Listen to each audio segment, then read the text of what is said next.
Hello, this is Mike Lodge. I am the business advisor. Oh, today is Friday. I don't know what happened to this week, but it went zooming by. I mean, I don't know if it's because I'm getting older. Well, I am old, but time goes by so quickly. Well, I'm busy all day too. I mean, I'm working. I'm focusing on client issues. I'm answering questions. I'm writing. I'm posting blogs. I'm doing a whole bunch of different things. But time goes by so fast. I mean, weeks just zoom by, and then pretty soon it's the end of the month again. I remember as a kid, months used to last a long time. But now, it doesn't work that way anymore.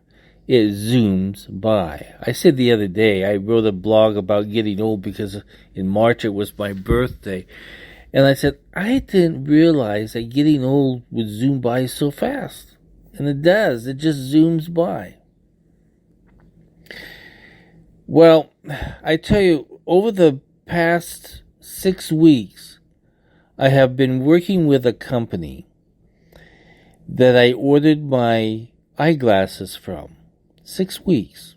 6 weeks. As an accountant, I need glasses, and 6 weeks is just way too long to be able to get glasses.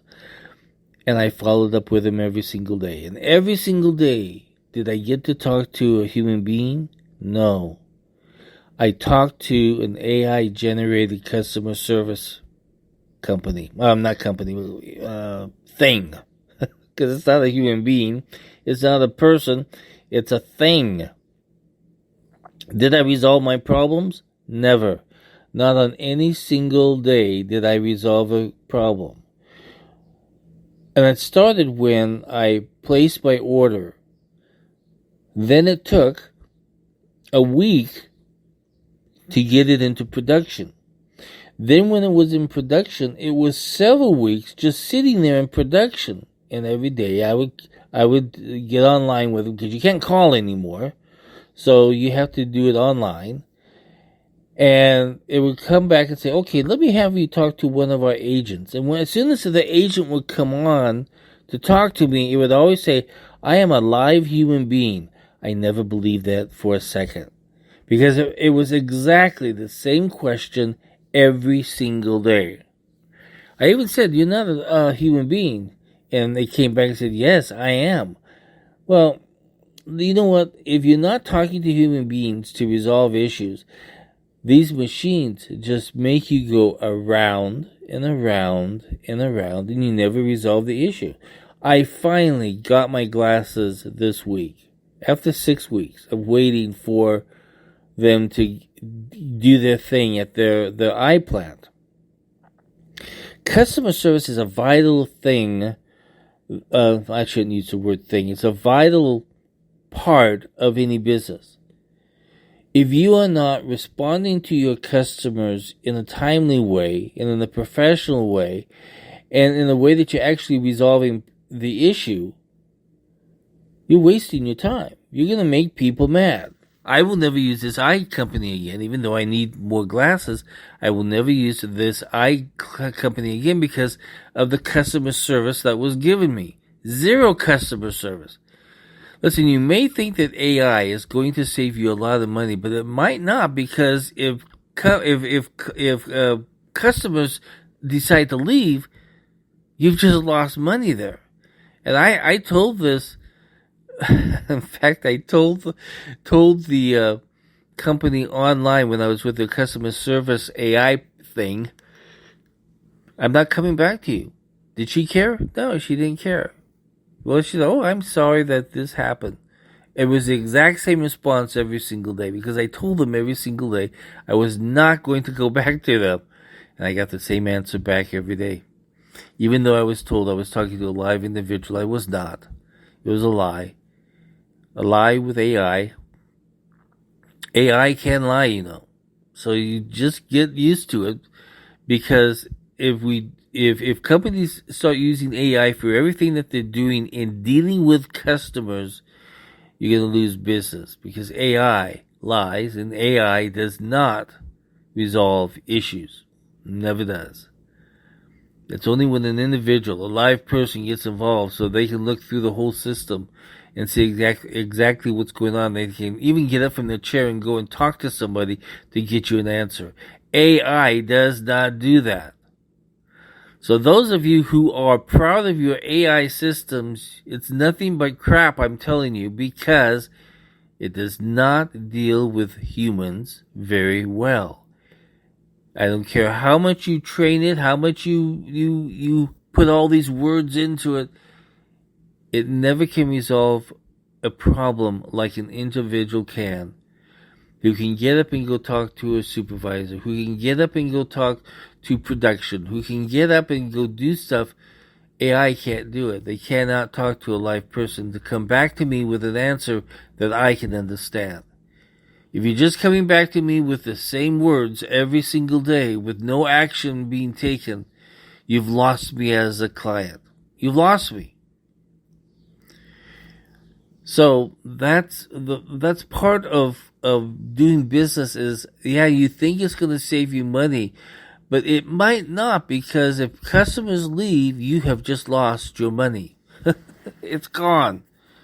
Bye-bye. Vamos, as my dad used to say. It's just one of those things that customers need to know that they are being taken care of. AI doesn't do that.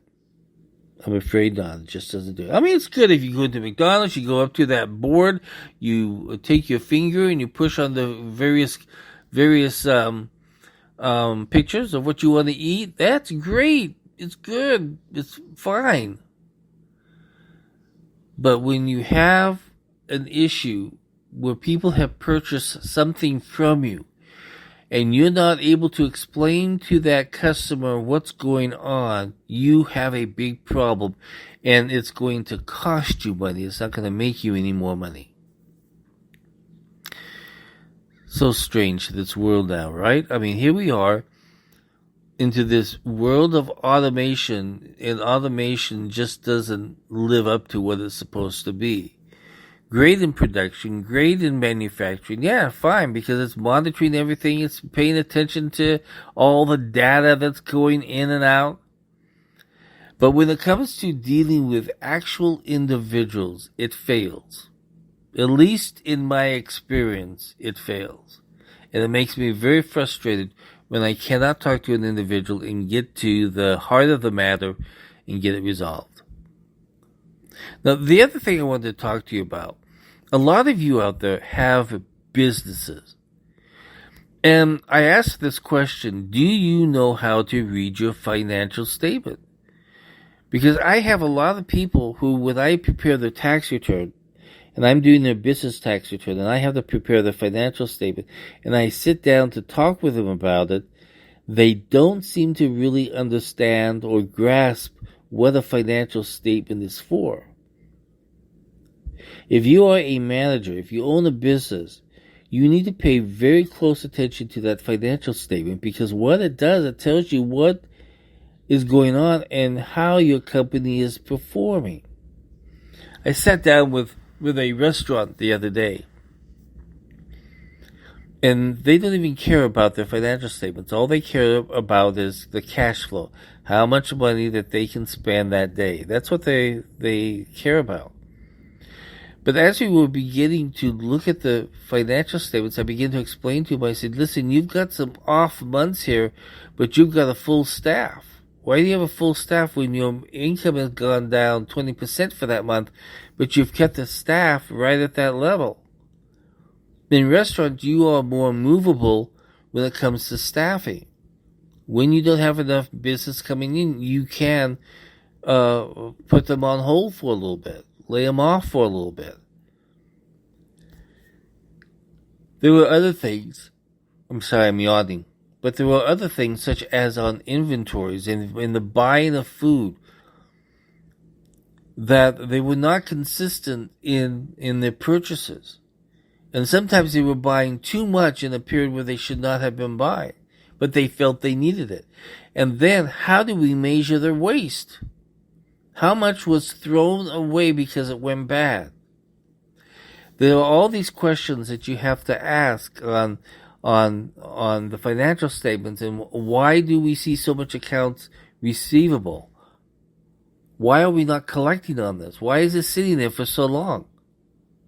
Why is it that our debt is so high? I mean, there are all these questions that you can look at when it comes to the usage of manpower, the usage of inventory, the usage of equipment, the usage of everything. How can we do things better? You can ask all those questions when you look at the financial statement, and you can ask the right questions of the managers who are running those areas of your business. So if you don't know how to read your financial statement, you are kind of out of luck, because you're not really paying attention to what your company is doing. The financial statement paints this picture of the actuals of what is being recorded, and then it gets to a question and answer period of your management or of your supervisors or even of your employees. Why is this happening? I love to sit down with clients and do what is called a scrub. And sometimes we do this on a monthly basis. But I sit down with the owner, I sit down with the accountant, and we go through the numbers and we ask the questions. What happened here? Why did that happen? And we scrub the numbers. We start from line 1 and we go all the way down. We look at the income, we look at the cost of goods, and we look at the expenses. Some call it G&A, what we call general and administrative expenses. What happened? Why did it go up? What is the cause? How do we rectify this? Sometimes what happens is, when you're running a business, your revenues are jumping all around, but your expenses are stayed at the same levels, and you're not adjusting how you're operating your expenses. And you need to know that. You need to be able to look at that. But I would highly suggest, and I do this so much with clients, let's sit down and scrub the numbers. What is going on? Is something being misposted? Is something being recorded incorrectly? Well, one other thing I want to talk about, since it's on my mind right now. Donald Trump. He had those legal bills come in. And I've heard a lot of people say that you're not looking at this correctly. Listen, when bills come in, and let's say you're using QuickBooks, okay?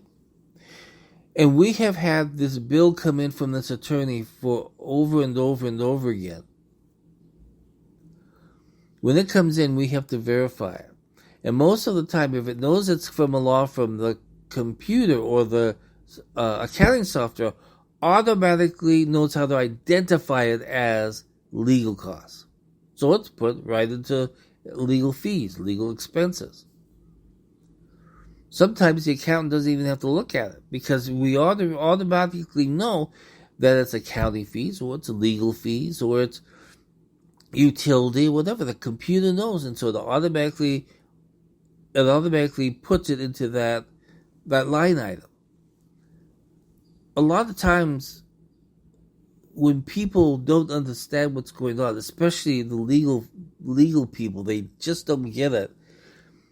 When their invoice comes into us, the computer or the individual will sit there and click, yes, that is legal fees. Or they may even create a different account for that invoice that's coming in. When I say account, I'm talking about an account that you would charge that expense to. So, honestly, when that legal bill came in from that attorney into the Trump thing, it was coded correctly. It was a legal fee. When legal stuff comes in, they don't know. The accountants don't know what the agreement was for, or what things were talked about behind the scenes. They with the management and with the attorney, they don't know that. They just know, as an accountant, and I can speak to this, is that when a legal bill comes in, we post it to legal fees, unless it is being divided up into several different projects. And I've said this to you before. If you're in construction, sometimes those bills come in and they may be applied to this project or to that project or to that project, so that we know how well we are managing the income and expenses on that project. And that's the only time that we separate it out. But normally when it comes in, if you're a company and a business, you just put it into legal fees and you pay it out of legal fees. And that's how it's done. That's just the way it is. So when the government is trying to make this into such a big deal, it's not. It's just generally accepted accounting principles. When you get an invoice in, you code it and it goes into the system. Or sometimes it comes in, especially because a lot of the accounting software now downloads all that information from the bank. And so the bank, and when it talks to the QuickBooks or to the accounting, it knows which categories it's going into. So when the check is written, sometimes we code it at that part, or sometimes we code it when it comes in from the bank and we put it into the system. Because we know we have a check number, we know what that check number is for, and the system a lot of times codes it by itself. So this legal fee is not an illegal act. It just isn't. As I said before, the accountant doesn't know what the discussions have been, or the bookkeeper doesn't know what you have had as a discussion with the attorney, or whatever the usage of that fee is for. That's between somebody else. But when it comes into accounting, it gets posted as legal fees, as accounting fees, whatever it is. Or maybe it could even be from the bank itself, where we have bank fees, and it goes directly to the bank. That's just how it's done. So I get really pissed off when I see this coming from that district attorney, and I don't think that the jury knew what was going on. I don't think that anybody knew what was going on. It was just a hyped up charge, and no one really sat down and really discussed it. I think there should have been more time on the accounting side of it by the defendant's attorneys. Because they have got to know exactly what happens on the flow of invoices when it comes into a company. That's just the way it is. Okay, everybody go out and have a great day today. Today is Friday. I want you to spend a little bit of time just thinking about how you're going to plan for next week. I always jump on mine on Friday. At the end of the day, I have my journal. I sit down, I look at my journal. I write down exactly what I need to start doing on Monday when I come in and start doing my work for my clients. I tell you, it saves me a whole bunch of time, and it makes me feel that I'm really productive. Think at the end of today what you need to do on Monday when you get in. Keep a journal. When you ask questions, write down your question and what the response was to whoever you're talking to. I always keep a journal on all my conversations, my phone conversations, and the work that I need to get done. Okay, that's it. I'm done. Go out and have a great day. This is Mike Lodge, the Business Advisor. Bye-bye.